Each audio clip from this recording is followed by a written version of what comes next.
Hello everyone, this is Bentley from Kent, Washington, and today we're going to do something a little different in this How To Basics series. Not too long ago, I gave what we call a micro talk. This talk was only 5 minutes at the Greater Seattle Aquarium Society on my favorite fish, as you can see here, the Melanotaenia Boesemani.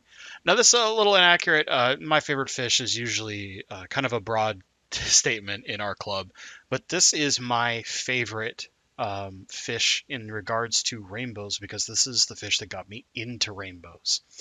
And so I wanted to cover this for you guys just as a basics on how to keep especially the Boesemani, but this applies to almost all rainbows. So let's dive in. Let's start with the real basics here, which is the background and parameters that you need. So for Boesemani especially, they're primarily found in 4 lakes and their surrounding tributaries. There's Ayamaru, the Tinjo, the Hain, and the Uter that are all in West Papua, which is Indonesia. They're a strictly tropical fish. They really prefer temperatures 78 up to 86. Boesemani, especially in the adults, really like that 80. 80 is like your magic number for them. They do very, very well in 80. 78 to 80 is fine. When they're young, you'll push them a little warmer. As adults, probably don't want to push them quite in that 86 range. They can handle it, but 80 is really your target. They'll take a really wide pH range, though they do prefer slightly harder water. They don't want something super soft. They want a little bit of mineral. Anywhere from 6.5 to 8 is fine. I tend to keep mine in that kind of like 7.4 to 7.6 range, right around the 100 to 130 TDS. You just want a little bit in there, but not too much. Males, depending on which lake they come from, are going to grow up to about 4.5 inches if they're an Ayamaru, more like 3.5 inches from, say, like Uter or a Tinjo. And then the females, respectively, at the Ayamarus are going to get like 3.5 to 4 inches when they're pretty old. And then when in like the Uters and the Atinjos, look more at like 3 inches. Uh, Typically, the way that you easily sex them is simple. The males have very obvious like bicolor design where the front half of the body is anywhere from a blue-green color in like an Ayumaru to almost black in something like an Uter. And the back half is a yellow-orange, again, Ayumaru, all the way to like almost reds and very deep oranges in something like an Uter. Females are going to have much duller colors that they're going to have either like yellow upwards of some kind of dull oranges that go through almost the entire body, but typically toward the top half of the body. And then in the lower half, they're going to usually have a silvery gray, and their bellies will typically be almost a white color. The best part about rainbow fish, Boesemanis especially, they do so well in planted tanks. They show better color, they're happier, you get better breeding behavior, but make sure you give them plenty of swimming room. All rainbow fish, even the smallest pseudomagills and the dwarf rainbows, really are suited for longer tanks. In the case of the big rainbows, like the Melanotenias, these Boesemani especially, at least a 4-foot tank. You can get away with like the Uter Boesemani, which are the smallest of the Boesemani, and there's one other location that is actually even smaller. You can get away with something like a 40 breeder, but I would generally suggest any 4-foot tank. So even a 55 gal is a great start. The bigger, the better. I love something like a 75 gallon up to any of like the 5 or 6 foot tanks where you start talking 100 gallons plus. All very, very good. 120 gallon, the 4 foot by 2 foot by 2 foot. That's an amazing rainbow tank because it gives you lots of room for plants, but also lots of swim room for the fish. So why Boesemani rainbows?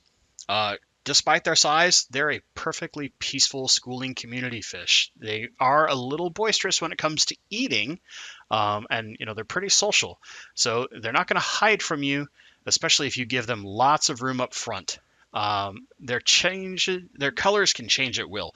It's rainbow fish is such an apt word because as the name implies, they show a myriad of colors continuously shifting, especially when they're showing their breeding behavior. You're going to see colors change and flash, and it's going to be really, really crazy. Each collection point has slightly different color. So like I said, I mentioned that like an Ayumaru is a little more yellow-orange, where an Uter is much darker red. Ayumarus have that more blue-green front, where again, the Uters and the Atinjos have much darker, almost black and purple tones in the front of their fish. And again, the females are similar, where like the Ayumarus have a kind of dull metallic yellow in the female. Uters, Atinjos, they're going to get a more like coppery orange, almost red tone. Adults can spawn daily. So breeding these fish is actually pretty easy, and you're going to see lots of sparring and spawning behavior, which is very, very fun to watch, and I've actually got some spawning behavior you're going to see shortly. The other thing about Boesemani, they eat everything. They are not picky eaters at all. From flakes to the best live foods, they'll take it all. Now, of course, you want to give them a good quality food. This fish can live a very long time. Unlike your typical tetra, something like that, where like 3 years is kind of what you're expecting, a good Boesemani rainbow is going to live at least 8 years. If you take good care of these fish, you can get fish that will live 12 years, 10 years. I mean, this is very, very possible. Gary Lang, like the godfather, the Indiana Jones of rainbow fish, especially in the United States, he's got plenty of fish, or he calls the old boys, and they are 10 and 12 years old. So don't be surprised that your fish is like doing just perfectly fine after 5 years and has lots of time to go. That is one of the other amazing things about these fish, is they last a long time, but at the same time they grow very slowly. So I mentioned some spawning behavior and some breeding behavior. So let's take a look at a quick little video that's going to show that for you. So here you can see a pair of my Ayumaru Boesemani in my community tank, and you can see the male has this big white stripe on his forehead, and he's sitting here shimmying and shaking in front of that female. Now right here you can see him just starting to do kind of a shake against each other, and then that pesky Australian rainbow gets in between them. But that's what the breeding behavior, one more time we'll look at it. This is what the breeding behavior looks like. They'll sit there, they'll show, they shimmy, they shake.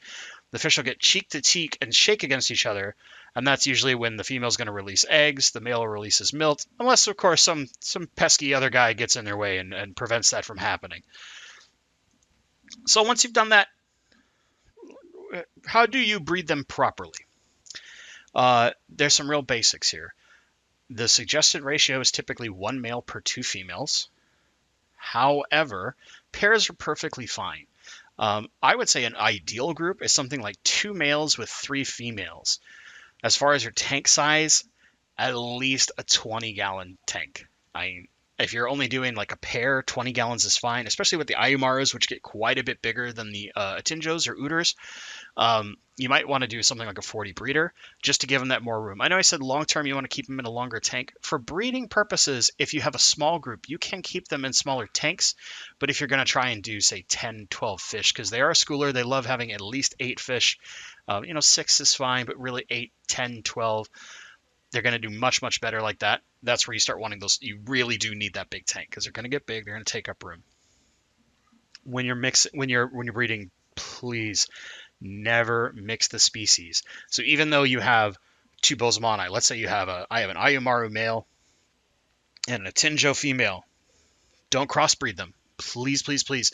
It's really important with these fish. Their colors are so different naturally, and when you start to crossbreed, even within the same species, you can actually get worse, duller colors. Eventually, you can get them to where they just look silver and they show no patterns whatsoever. That's what happens, unlike, say, a cichlid, where crossbreeding can create these crazy-looking things like flower horns.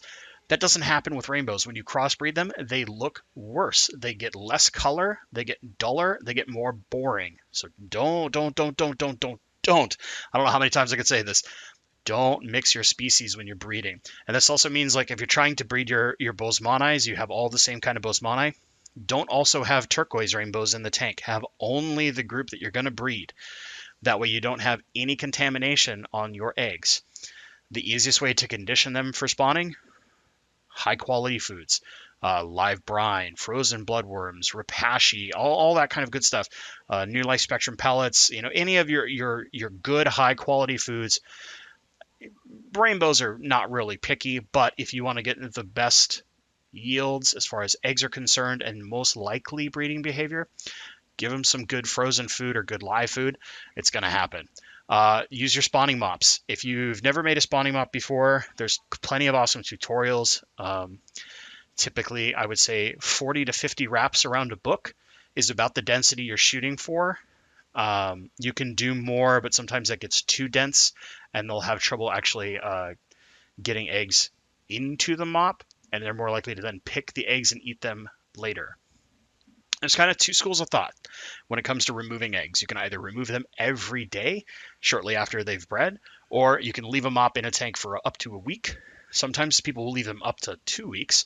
I know that Master Breeder Dean will actually leave some of his rainbow fish mops in until he sees the first fry at the top water, and then he'll pull the entire mop because he knows that the rest of the fish are about ready to hatch.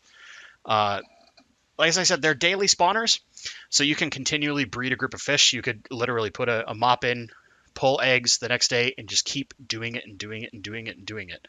I personally prefer to try, if I can, to pull eggs daily because it gives me the highest yield of eggs.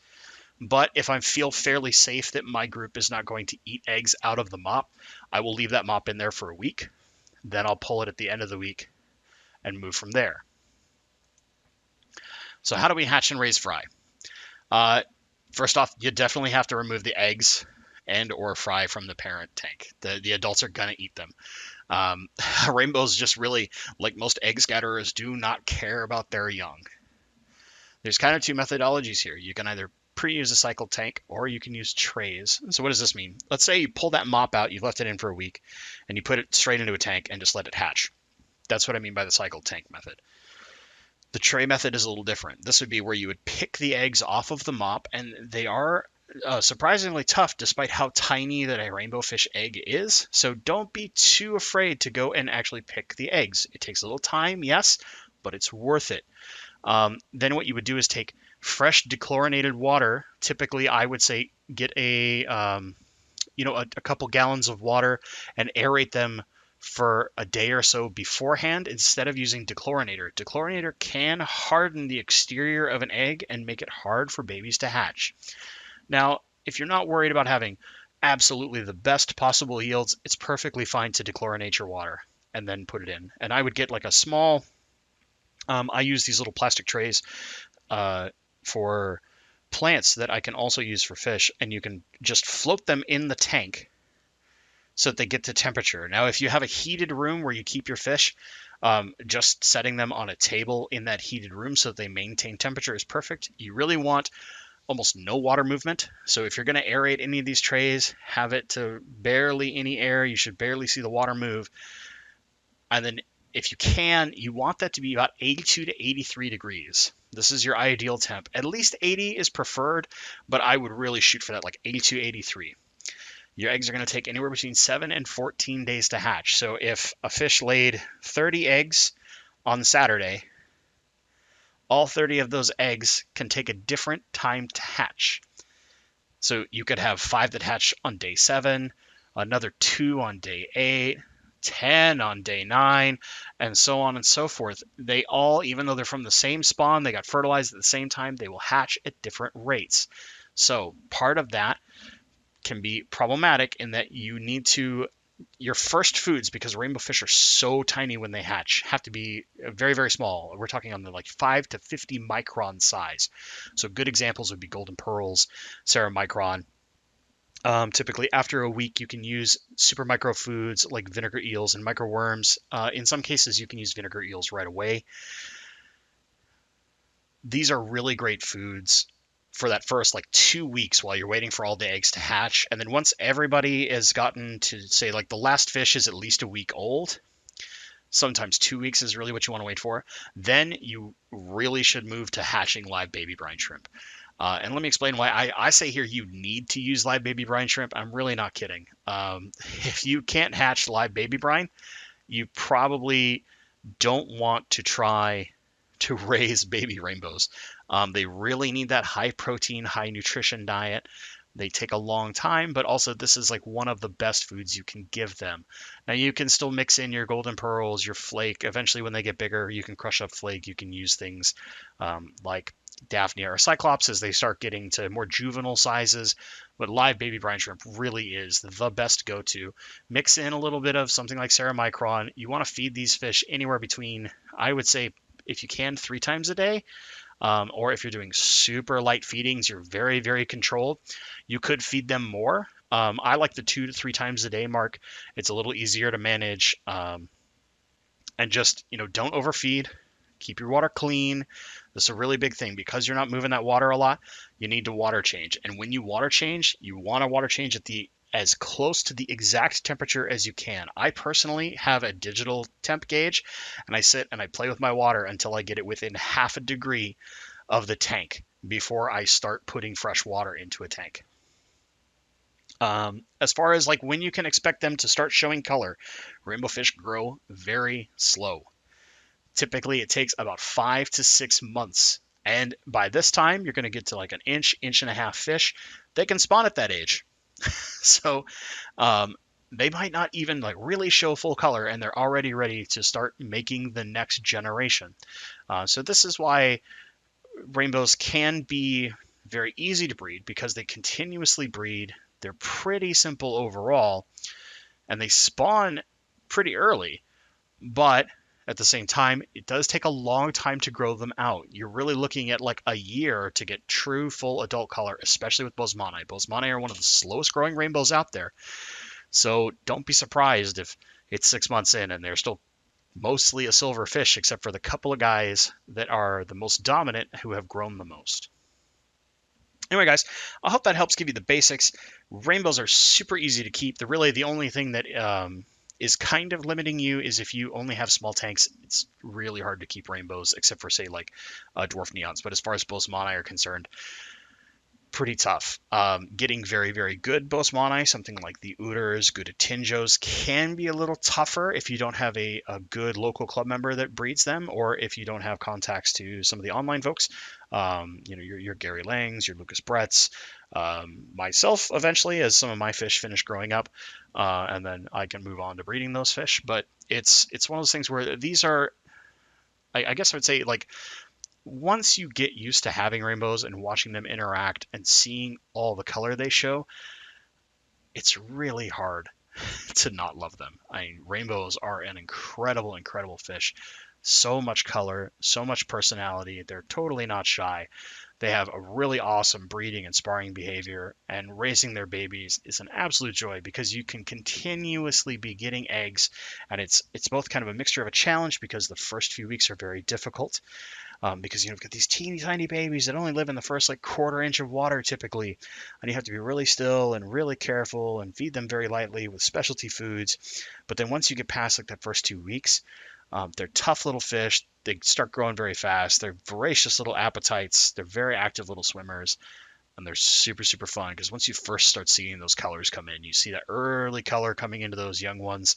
It's going to put an immense sense of pride and joy in your heart, because I can tell you the first like set of Boesemani that I ever raised, when I saw them start to color up, oh man, I was giddy as can be. I was super happy, and I still realized like I got at least another 3 to 4 months before they're even sellable, because I want to make sure they're good size, very healthy, good color, and completely ready to breed. That's it, guys. This is the how-to basics on Boesemani rainbows. As always, thank you so much for watching, and stay awesome.